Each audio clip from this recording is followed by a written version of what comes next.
Hey, what's up? Good morning, brokerage owners. Happy Wealthy Winning Wednesday. Woohoo! Today is another great day, and we have some great information for you. Recruiting top talent.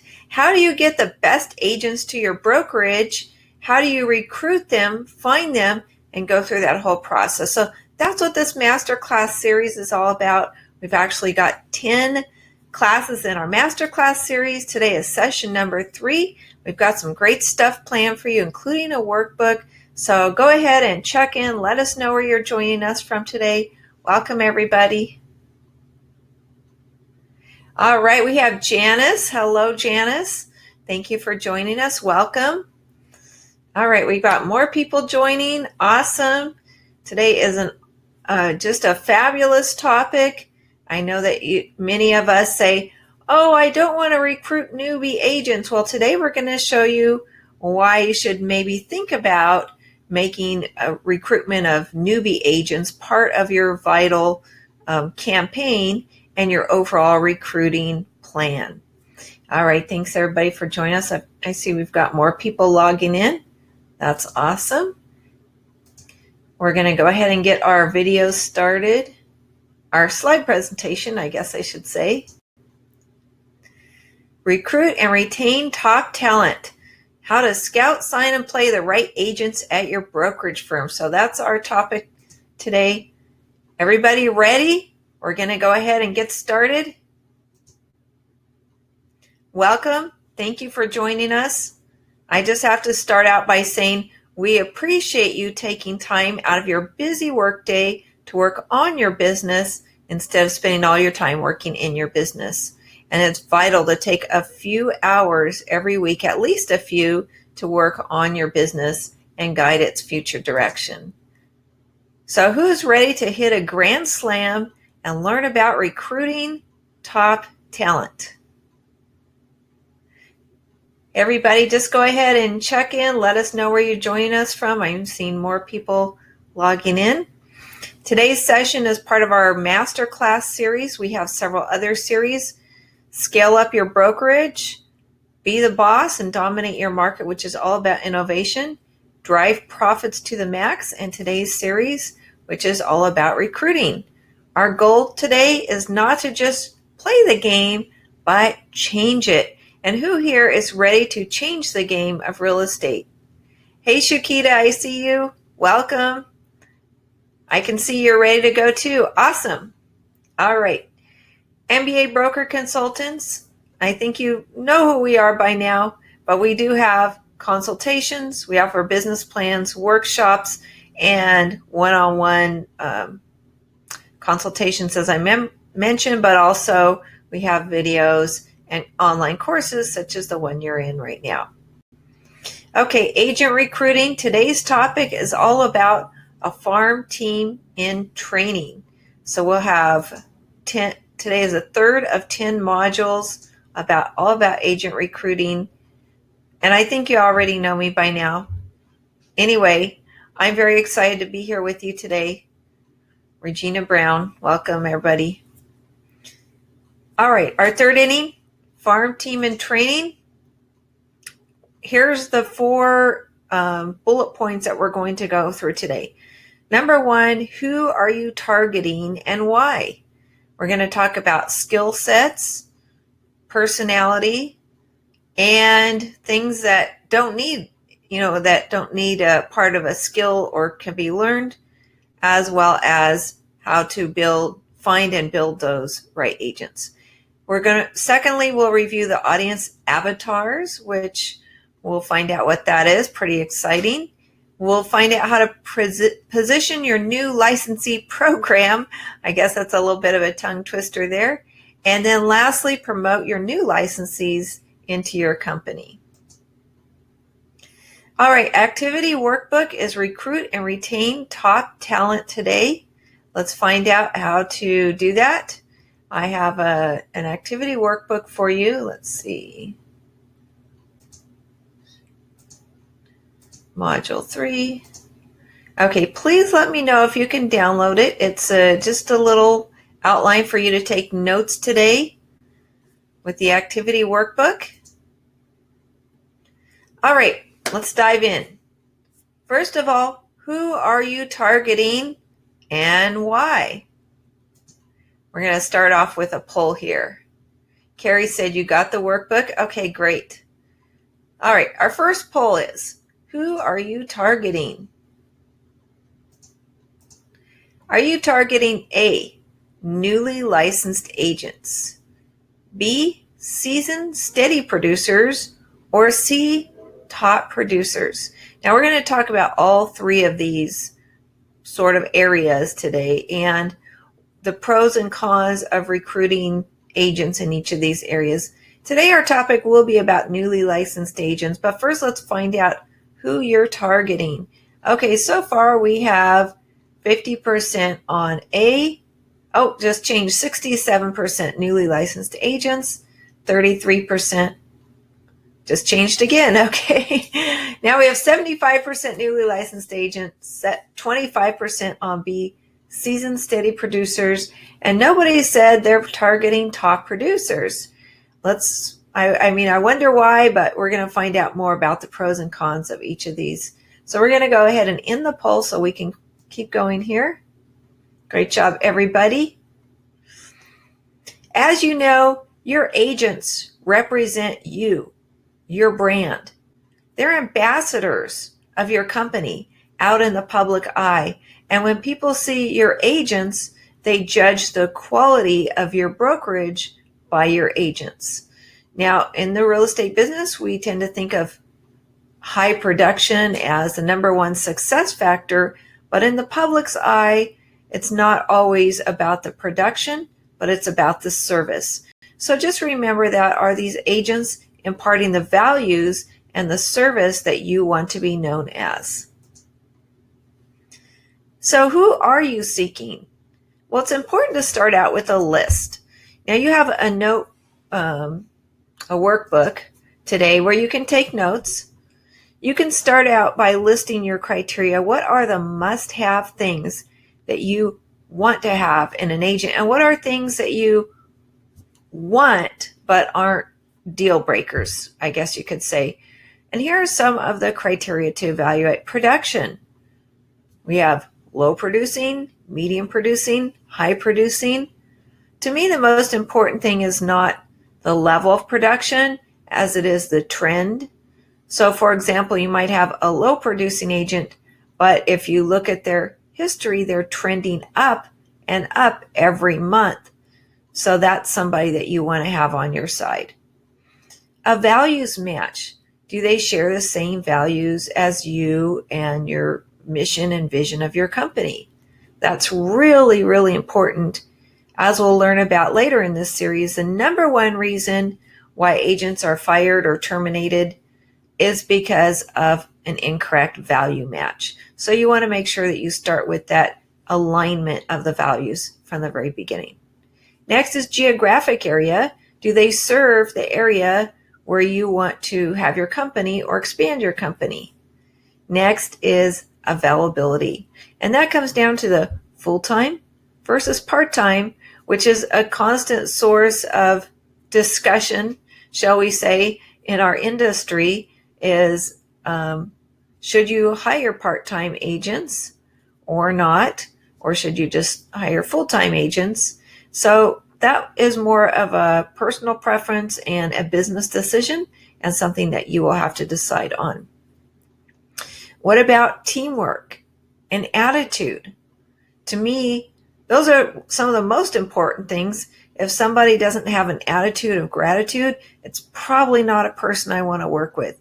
I don't want to work with people who are egotistical, selfish, or victims, or on a pity party. People don't care about others. Those are not people that I want to work with ever at my brokerage, on the other side of a transaction, as a client, as a vendor. So that to me is one of the number one things I look for. What about their niches and their experience level? So niches are things like, do they serve first-time home buyers? Do they serve luxury? Maybe rural properties, maybe beach homes, whatever their niche is, Military and VA, that's a great one. Look and see if you have a well-rounded team, because if they serve a niche that you don't yet have, maybe that's somebody that you would love to have on your team to expand your brokerage in that niche. Another one I can think of is speaking a language other than English. I know in our area here we have some wonderful agents who speak Chinese and Japanese. I think in California, it's kind of a given that you're going to want a Spanish-speaking agent. But again, there are other languages as well that could be an avenue for you to expand your brokerage. Okay, what about the experience level? Are you seeking somebody with a lot of experience, a little, in between, none? And then lastly, motivation level. Now, there are many things that you can teach, and today we will share with you about how to teach your agents and how to conduct courses and be seen as an instructor. But one thing you can't teach is motivation. Motivation is internal, and if the person doesn't have a why strong enough to succeed, they'll probably never be committed to the goal that you've set with them. So motivation level is really important to me, and I want to know what's driving that person to success. And that helps me know if I can work with that person or not. Okay, everybody good with that? Now, we've all seen the DISC test, right? D is for the dominant personality, I is influential, S is your steady worker, C is your conscientious person. And I know some of us say, oh, to be a salesperson, they have to have XYZ personality. Usually it's more of the influential, because those are your natural salespeople. They're enthusiastic, they are people persons, they're motivated, they motivate others, and which is great, but it's also important to have a well-balanced team, especially if you have teams within your brokerage. You want to make sure you have people at each of these four personality types, because if you're full of, just one personality type, for example, you have all great salespeople who are influential, then nobody's doing the paperwork, right? And nobody's keeping you on track and following up with the calendar and driving you forward. So definitely you need to have all types of personalities, but it is good to really sit down with your newbies, as I call them, and find out where they fit in there. And it's more than just personalities. It's about things that shaped each person as they were growing up and during key parts of their life. I call that the personality kaleidoscope. And it starts with your birth order in the family. The oldest in the family is often an achiever. The middle child might be one who likes to get along with people. The youngest, might be cute and charming. And, so different personalities develop based on the birth order. There's actually a super great book about it. Actually, he's written 2 books about the birth order and how that influences our personality and our drive as adults and things like that. So great thing to know about a person. Gender definitely influences how they react to things, and culture, how they were raised, and their family, their values, their life experiences, how they have developed themselves. I call that self-development, their age. And all of these things strongly influence a person. Now, instead of just narrowing in on one particular personality trait, I would say that it's important to have some diversity. Really, you want people from all different backgrounds. You want all different cultures, people with, different ages and different stages of the development, different life experiences. And by including as many people as possible, your brokerage will be more well-rounded and able to serve more clients.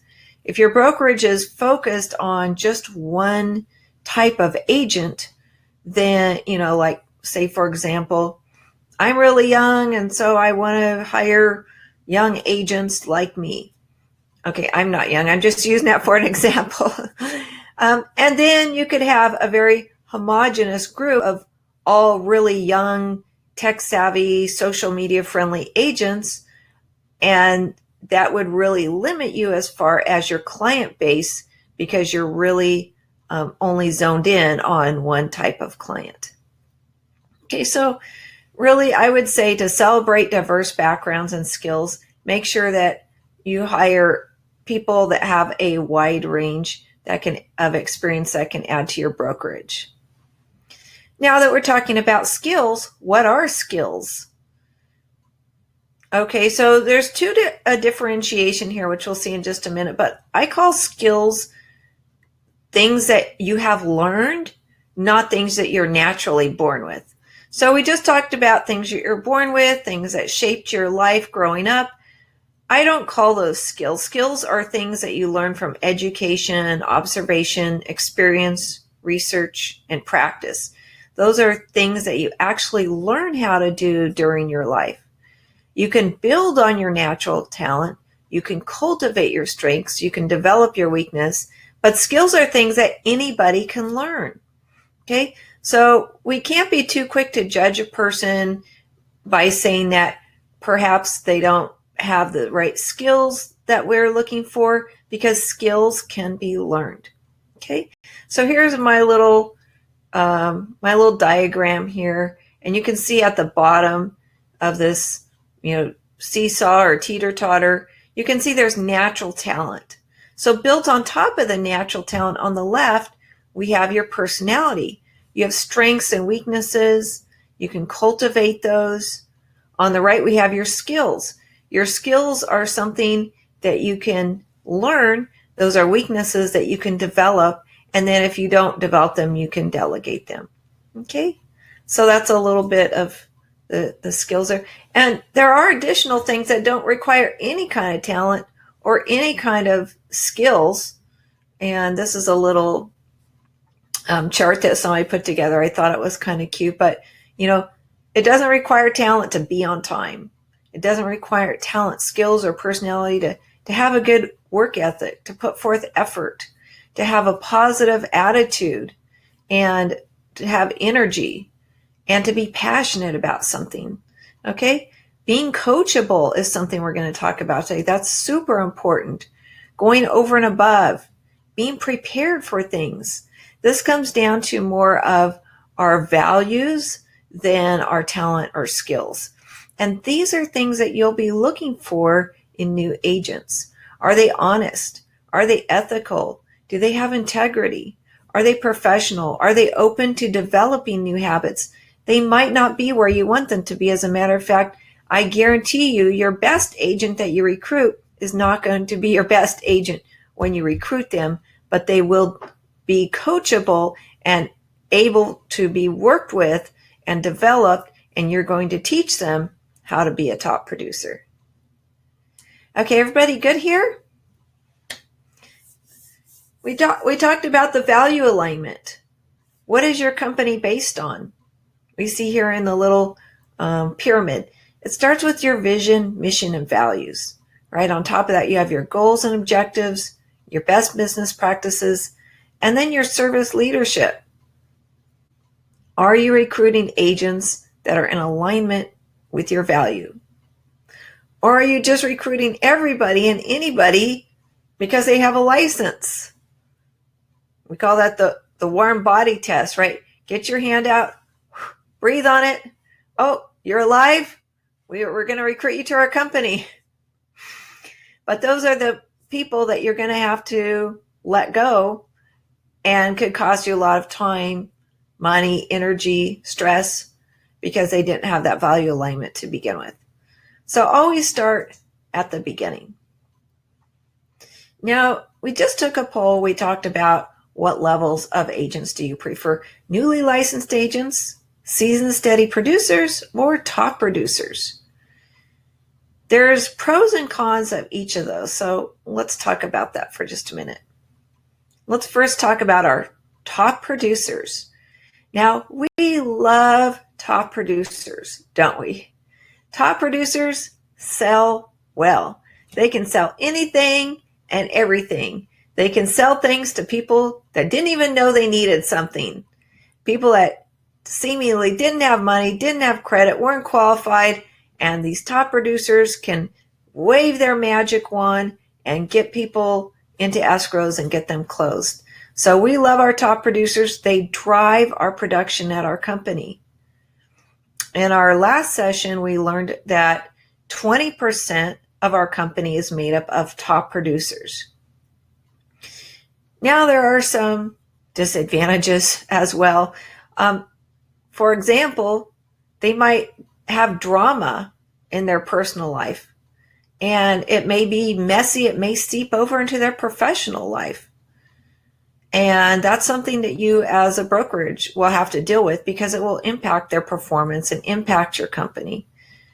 The second thing about top producers is that I noticed is that they're allergic to paperwork.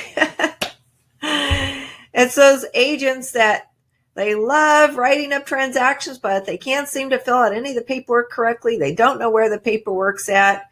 At the last minute, they're scrambling around looking for it. Nothing's signed correctly, right? So the important thing is to have a TC working closely with that person.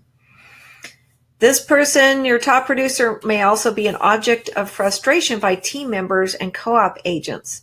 Top producers are often driven people who are aggressive in their tactics, and they may step on toes. Almost guaranteed that they will step on toes, and other people will be upset with them, whether you get a call from another agent, a call from another brokerage, or your own internal team, right?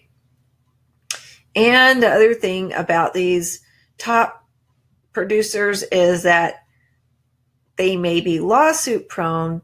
There might be a possible liability there because of their aggressiveness of pushing the boundaries to do whatever it takes to get a sale. But on the other hand, they sell well, right? So those are the pros and cons, and something that you need to balance out when you're thinking about top producers. Now let's talk about a newbie. So the value of a newbie is, when I say newbie, I mean a newly licensed agent, a person who's not had a real estate brokerage license before, and you're bringing them on. This is their very first real estate company to work for, okay? So first of all, a newbie is untrained, which is great because they have no bad habits that you have to unteach them, right? We have all seen those agents that go to a different brokerage first and then come to us, and they've learned everything the wrong way according to what our brokerage teaches, and we have to untrain them. The second great thing about a newbie is that they're teachable, they want to learn, and it's an opportunity for you to train them your way and teach them your success formula. A newbie is a person who could be your next diamond, right? So you're looking for those diamond in the rough. It's a person who may succeed beyond your wildest dreams, thanks in part to your training, which is a really great testament to your value that you bring at your brokerage. On the other hand, there are some disadvantages of newbie agents. As we know, it takes an enormous amount of time and effort to train these licensees. I don't know about you, but the way I train newbie agents is their first 3 transactions, they don't do by themselves. They do them with myself as a brokerage owner or a mentor who is a seasoned agent. And every phone call, we get on the phone with them and we talk them through it. As a matter of fact, most of the time I end up doing the talking. My newbie agent listens and learns. And so it takes up actually more of my time than if it was a transaction. So there is a huge investment curve required for newbie agents. Also, they're unproven. Okay, they have no idea about real estate. They don't know if they're going to succeed. They don't know if they're going to fail. They don't know what's required. They might have false expectations that it's easy to make a lot of money. So when you get a newbie, you're going to spend a lot of time and effort, and then 2 years later, they might go out of the business. So that is a little bit of a risk of all the time and effort you're spending. And the other disadvantage is perhaps that person is not really committed. And as I said, they have false expectations that this is an easy business. You're going to spend a little time, make a bunch of money, retire rich, which we all know is not true. But it makes it seem that way on TV, right? So that could be a disadvantage as well if working with a newbie. The main thing that we need to know about these newbies, right, newly licensed agents, is that your next superstar does not yet have a real estate license. So let me say that again. Let it sink in. Your next superstar does not yet have a real estate license.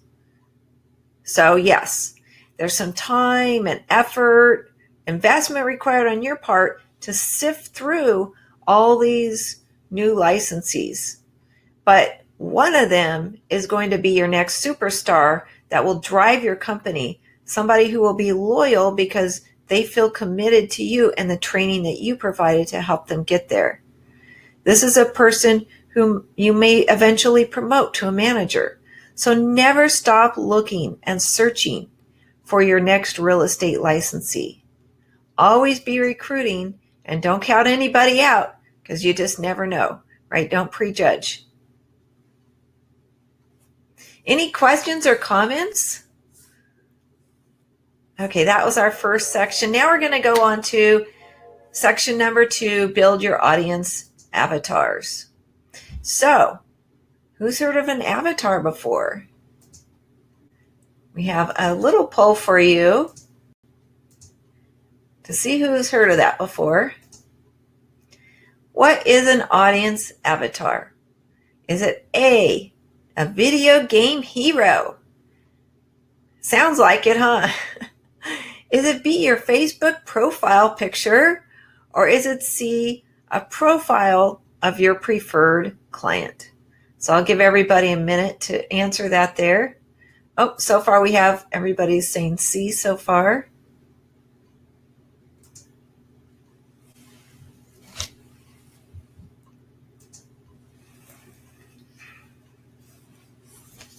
Okay, what is an audience avatar? A, video game hero, B, Facebook profile picture, or C, a profile of your preferred client?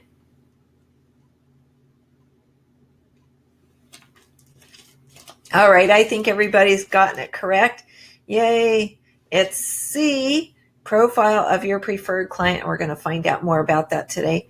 How many of you are already using avatars in your business? If you are, go ahead and type into the chat. Let us know that you're using avatars. If not, you're going to learn how. So, what is an avatar? It is a profile of a client. We actually create a fictitious person or fictitious people, more than one profile, and we'll show you how to do that in just a minute. We have some examples coming up. But what you want to do is look at the demographics and find out who you're trying to recruit based on things that they would have in common. For example, a demographic is, are they in a suburban area right outside your city? Are they in the metro area? Are they in a rural area? That would be an example of a demographic. Once you create the avatar, this becomes your sounding board where you run all of your ideas through. For example, you're thinking about offering a recruiting night and you want to recruit agents. At your recruiting night, who are you going to target for your campaign? Well, an avatar helps you understand who you're targeting. And we'll see an example of that in just a minute. So you're going to create lifelike characters, and the more you can build out each character, the better you are and the better results you have.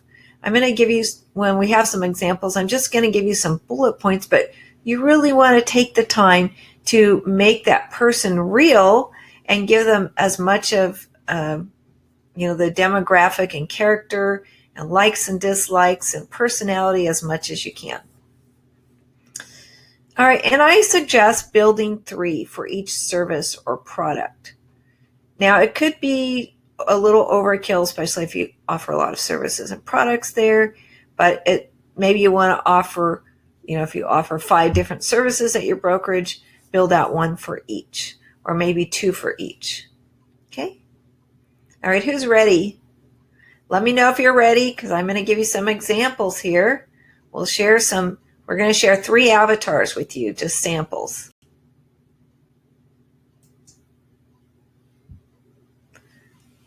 Okay, here we have Wendy. Wendy is between age 35 to 55, and we could actually give her a little bit better number in there. We could say she's 45.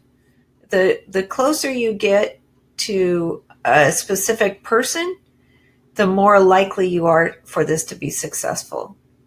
Okay, Shakita says ready. Yay. Okay, awesome. Okay, Wendy lives in the suburbs, and she's married with 2 children.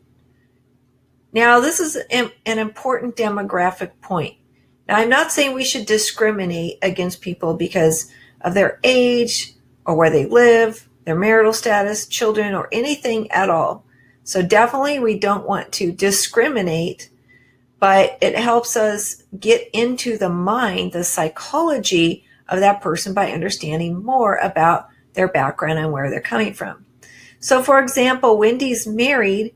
Her husband actually has a full-time job with health benefits, and that helps her in her real estate business because as an independent contractor, she doesn't have health benefits, and that's already provided for her, and that gives her the confidence and the ability to go out and not have to worry about that when she's doing her sales.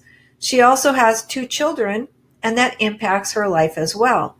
First of all, that motivates and drives her because she wants to have a legacy for her children, and she wants to provide things for them now, but also they're school age. So it means every morning she's taking them to school and she's picking them up from school, and so she's not available during those times. It also means that her schedule is going to be somewhat flexible, and it's good for her and it's good for the brokerage. Wendy has some college education. She started her college degree but didn't finish when she ended up getting married and having children. She's been licensed for 5 years. So it means that she's already worked with 1 or 2 previous brokerages, and her production has been nothing fantastic to brag about. She started low. She's been a medium producer, but when we look in the MLS at her trend, we find out that Wendy has produced more and more each year. So even though she's not a super high producer, we see the trend is going up.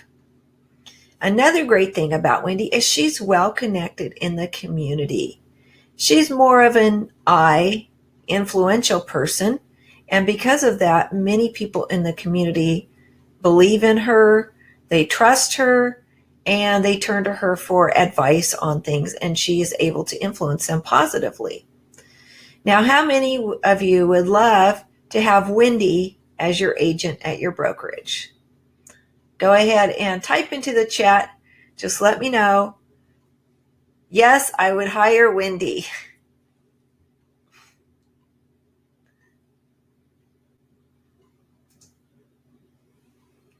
Okay, well, now we have Stephen. Stephen is between age 25 to 40. We could actually pinpoint that a little more and say he's maybe, 28 or 32 or whatever it is. Okay, and he lives in a metro area. He is either single or newly married, and the reason that we want to identify that is because he has a lot of time available, especially, single people have more, it seems like anyway, have time available because they don't have a spouse to come home to. There's no children that they have to get up and take to school in the morning. They're not going on family vacations. So these people are more driven to work more hours generally, right? And Stephen is a college graduate, which is good because hopefully he went to business school, learned some business things. He's newly licensed, so he really doesn't know a lot about the business. But because he's a college graduate, he does have some business background. But remember, that's not the same thing as real life background. And we know there's nothing that can really prepare you for this real estate career except getting out in the field and working. Stephen is a rising star. In other words, he's somebody that has a lot of potential and somebody that is able to learn and be taught. And he's tech savvy. He's great with social media. He doesn't do a lot of it, but he has that ability and knows how to use all the tech tools without being taught. He picks it up pretty easy. So Stephen's personality is, I would say, more of a D personality. He's very driven. You can see he's graduated from college, so obviously he was driven to get through. He's a rising star, single, and enjoys nothing better than cold calling and door knocking in his free time. Okay, how many would love to have Stephen? Who would hire Stephen at your company? Okay, Carrie, you went back to, you were talking a little bit about Wendy. You said, yes, she has a dynamic sphere and may benefit partnering with a green agent when she needs a showing. Yes, awesome. I love that you're already thinking about, partnering, who can work with whom and how you can pair these agents up. Great. All right, so Stephen, that's our avatar or persona. Number one, sometimes avatars are called the persona. I'm going to just type that in there.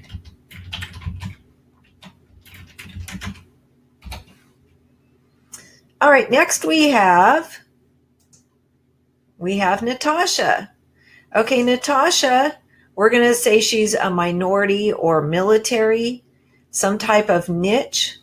It could be that she speaks another language or she has access to a niche that you don't already have access to, in other words. She lives in a metro area and she's not yet licensed. As a matter of fact, she isn't even thinking of becoming a real estate license. But you met her, you were out at a business. She was a sales clerk. She was charismatic, friendly. She had a positive attitude. She was open to learning. She was extremely resourceful. She had great customer service. And you have identified her as that potential diamond in the rough, somebody that you can bring in and you can train to be successful at your brokerage. Okay. So, Janice, going back to Stephen, you said you'd hire him. Okay, great.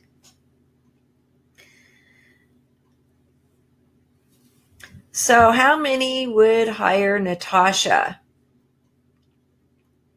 Now, remember, we said Natasha is a newbie. She doesn't have a real estate license, doesn't really know anything about TV other than she's watched House Hunters and the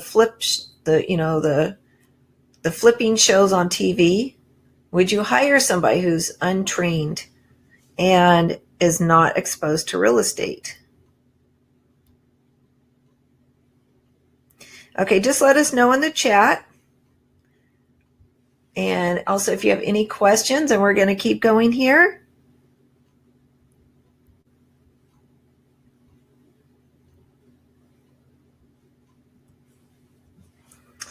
All right. So now that we have our three avatars, how do we use them? How do we use them as a tool to help us in our recruiting plan? Oh, Shakita, going back to Natasha, you said, I would hire Natasha because she's trainable. Awesome. Yes, I definitely would too. As we said, there are pros and cons to hiring newbies, but it is important to never close that pipeline. Okay, so how do we use these avatars or these personas that we've made up, these fictitious people that we're looking for that help us identify our target market? First of all, our leadership team will be using these. We will constantly ask ourselves, what would Wendy or Stephen or Natasha do? We would constantly ask ourselves, would this person be attracted to this program? Would this person be excited to work for us? How would this person react to our new benefit we're offering to our brokers, to our agents? So say, for example, we're rolling out a new feature at our company. We're going to go through each of our avatars and say, how will Wendy react to this new feature we're offering? How will Stephen react? How will Natasha react? So we're going to go through and ask ourselves, what would he or she do? We also would want to have various versions of the same person.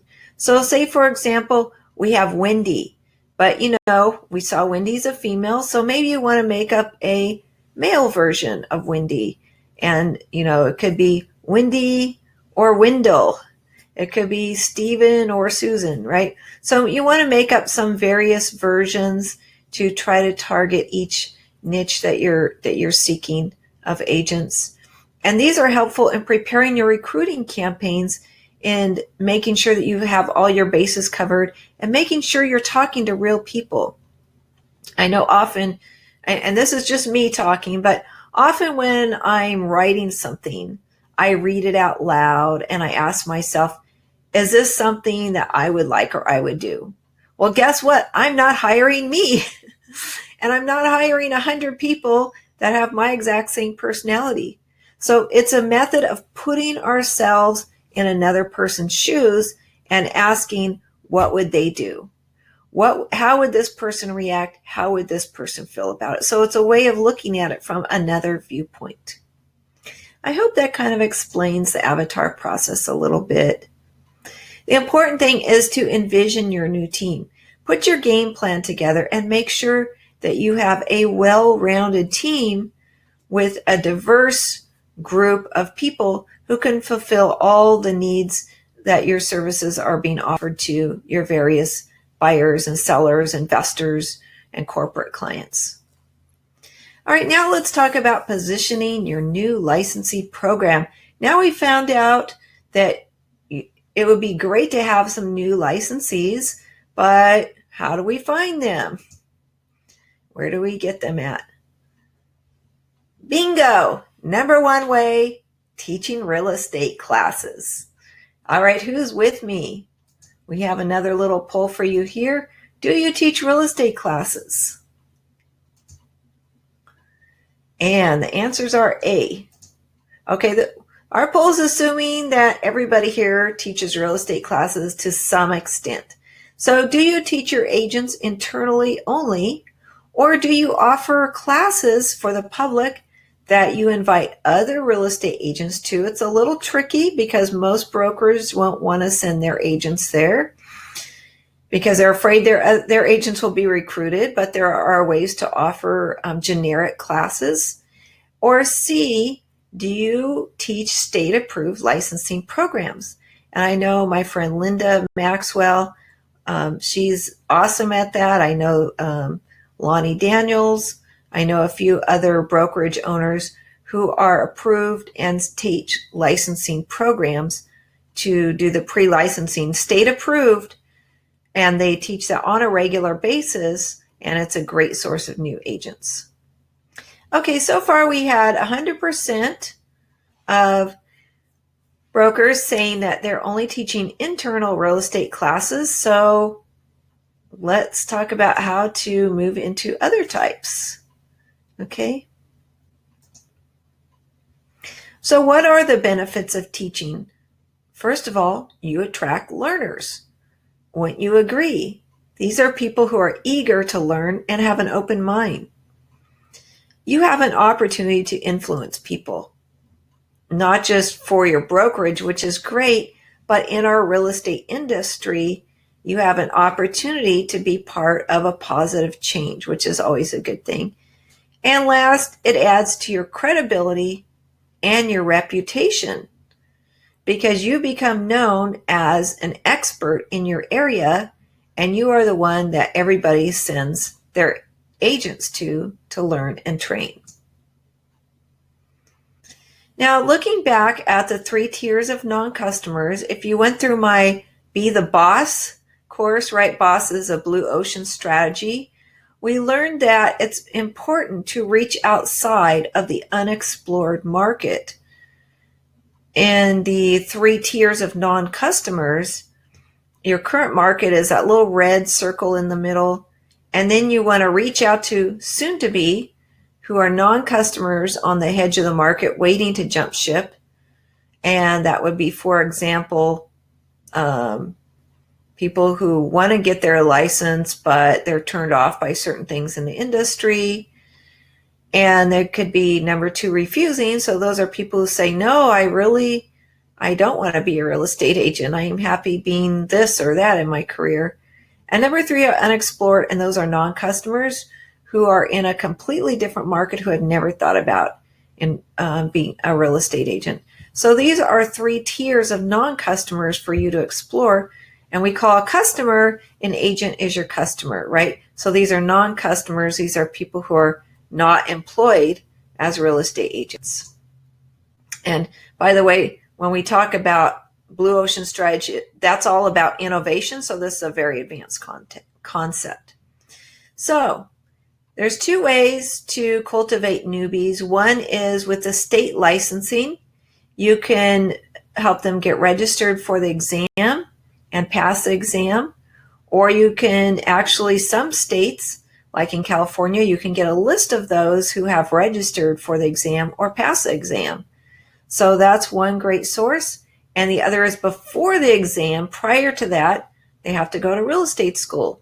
Now, some people do prefer to take their classes online, and others prefer the sitting in a classroom. And for those, it'd be great to reach those students. So you can be a guest at a real estate class. Have you ever thought of that? Community colleges. Almost every community college teaches real estate classes, at least here in California, probably in other states as well. So get to know the instructors, and you can come in as a guest and meet some of the students, befriend the instructors, or become an instructor yourself. You don't have to have a degree to teach a real estate licensing course, at least not in California. To teach at the community college, you will, but just to teach courses, you probably don't have to have one. So set up a contact system, meet these newbies, follow up with them regularly. Now, what about having a career night? We're going to talk about this more in the next module, but definitely you want to have a regular event like a career night once per month. Have something fun and exciting that brings people in, and not just, a job search necessarily, but something that has positive energy, that is exciting, offers opportunity and prizes, games, or, gifts, raffle, whatever it is, great speaker, something that gets people in. Plan this one night per month and have a regular career night. Just like you have a regular campaign for your brokers and sellers, you need to have a regular campaign to reach your agents.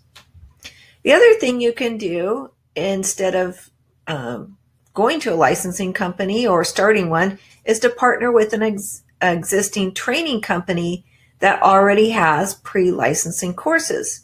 So one I bring up is Realty Pro Academy. I'm going to go ahead and type it in here into the chat bar.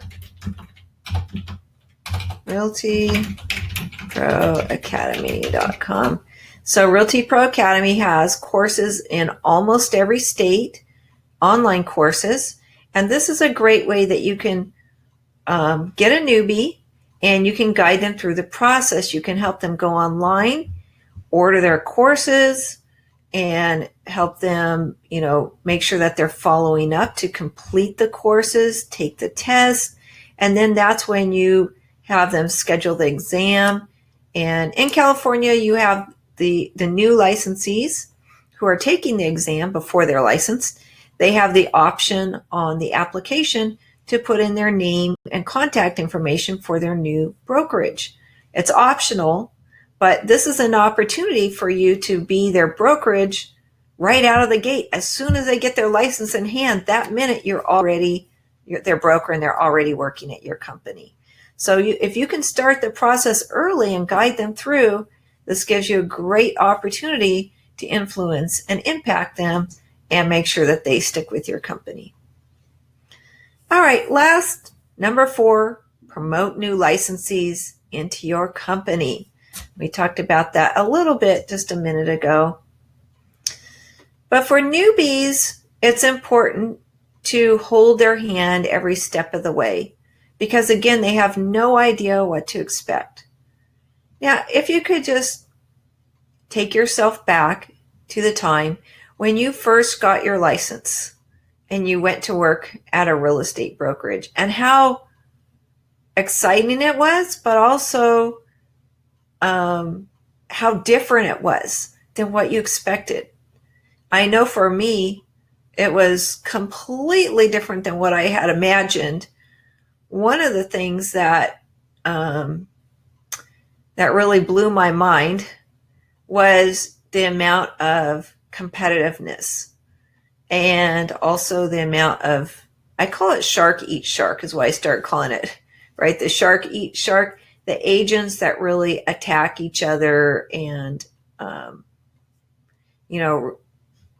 lack of cooperation, I guess you could say. So to me, not having any background in real estate and then coming to work at a real estate company, I found that just really mind-blowing. And I wasn't prepared for that. So it's good to have an onboarding session, which we're going to go over session 6. Module 6 is actually onboarding, and we'll go over everything in detail. But it's important to prepare newbies, set their expectation, and be there to hold their hand every step of the way. Make sure that they are being mentored. You can be their mentor, or you can assign someone in your office to be a mentor. But make sure they have that support so they don't give up before they reach their goals. Have regular training built in as part of your program so that you can make sure they're staying on track. And the goal setting helps them to gauge where they're at now, where they want to be, and how far they have progressed towards that point. So when you have goal setting, you'll also, and again, we will be covering this in later modules, but for our brokerage, we actually meet with them every year and go over their goals, help them set their goals. But also at that time, we do a little evaluation of their progress and them as a person, their skills. And we use that as an opportunity to set up the blueprint or the plan for the next year. But then we do every month, we do follow up to see if they're staying on track. So that's really important for these newbies. And last but not least, make sure you provide them some opportunities to move forward and to promote themselves, opportunities for leads, opportunities for new niches. And this is going to be really important for newbies because they're, after they get acclimated to your company and they sort of get in a groove, now they're looking to see, well, what's next? So make sure that you let them know, put the carrot out there. There are opportunities for them. Any questions or comments? Okay, the mentoring program. There is an apprentice mentorship program that we put together. It's nothing fancy or extensive, but it's just some little forms that make sure that both parties are committed, helps everybody stay on track. And I believe there are 12 particular things that they go through together that the newbie agents have to learn. This is a mutually beneficial system. Just make sure that both parties are benefiting. The person who is the mentee or the apprentice obviously will be learning, so that's their benefit. But the person who's the mentor they need to have a benefit as well, because again, it takes a large chunk of their time. So they should either be compensated dollar-wise, or perhaps a percentage of the transaction, or there might be another way, or maybe they can have the apprentice do work for them instead of hiring an assistant. Okay, so that's something to think about. Make sure that both parties are benefiting, and this could be a win-win. And again, I do have a package for it, so if you're interested, see me, write me an email or whatever for a mentoring program packet, a kit. Okay. Any questions? We're here at the end now, so I'd like to find out if anybody has questions. Remember, we do have our Build Your Brokerage Empire, which is our master class. I'm going to go ahead and put it up with a discount. Okay, each class is $99. That's $1,188 for all 12 courses. However, we have it packaged together as a bundle, $590. But with today's offer, you get a half price discount on top of that, which is only $295. So that offer is there. Please let me know if you can click on that. I know last time I put it up and it was the wrong link. Oops. So I did edit it, and it should be the correct link now. It should be bit.ly bit.ly/broker12, which is a 50% off. Would you please type in the chat and let me know if that is the right link with the 50% off? Hopefully I did it correctly this time. So stay tuned for next week. Our next module is what we're calling the fourth inning, our marketing maverick. We will go through a campaign from start to finish and show you how to put a campaign together to systematize your recruiting efforts. Now, when you were an agent yourself, you had a marketing campaign for buyers, you had a marketing campaign for sellers. Well, it's no different. You still need a marketing campaign, and you need regular contacts and a system that you can put together for recruiting. So that's going to be next module. Stay tuned with us for next module. Thank you, everybody, for joining us today for Recruit and Retain Top Talent Module 3, Scout, Sign, and Play the Right Agents at Your Brokerage Firm. Now, I haven't seen any feedback, but please, if you could type in the chat, everybody, and let me know if the link worked. Again, the link is for Build Your Brokerage Empire half price offer. Okay, everybody? Anybody? Okay, I'm going to stop my file sharing. Okay, I don't see any feedback. We are at our time. We're going to let everybody get going. Okay, it works. Thank you, Carrie. Thank you, Janice. Appreciate you. And have a great week. And remember, always be recruiting. Okay? Oh, Shakita said it worked. Yay. Okay, go out there and recruit newbies this week. Talk to you later. Bye, everybody.